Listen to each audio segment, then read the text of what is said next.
பிள்ளைகளே, இன்றைய இரண்டாம் வாசகமானது திருத்தூதர் பேதுரு எழுதிய 1வது திருமுகத்திலிருந்து எடுக்கப்பட்டிருக்கு. இதில் எங்களோட வாழ்க்கையில் நாங்கள் நிறைய நல்லது செய்திருப்போம். அந்த நேரத்தில் எங்களுக்கு கெட்ட பேரும் அவமானங்களும் கிடைச்ச சந்தர்ப்பங்கள் நிறைய இருந்திருக்கும்.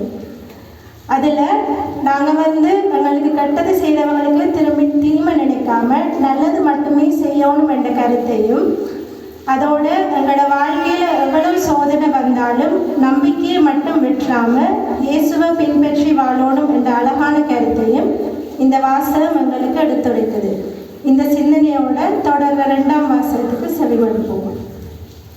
திருத்தூதர் பேதுரு எழுதிய முதல் திருமுகத்தில் இருந்து. அன்பிற்குரியவர்களே, உங்கள் உள்ளத்தில் கிறிஸ்துவை ஆண்டவராக கொண்டு அவரை தூயவரென போற்றுங்கள். நீங்கள் எதிர்நோக்கி இருப்பதை குறித்து யாராவது விளக்கம் கேட்டால் விடையளிக்க நீங்கள் எப்பொழுதும் ஆயத்தமாய் இருங்கள். ஆனால் பணிவோடும் மரியாதையோடும் விடை அளியுங்கள். உங்கள் மனச்சான்றும் குற்றமற்றதாய் இருக்கட்டும்.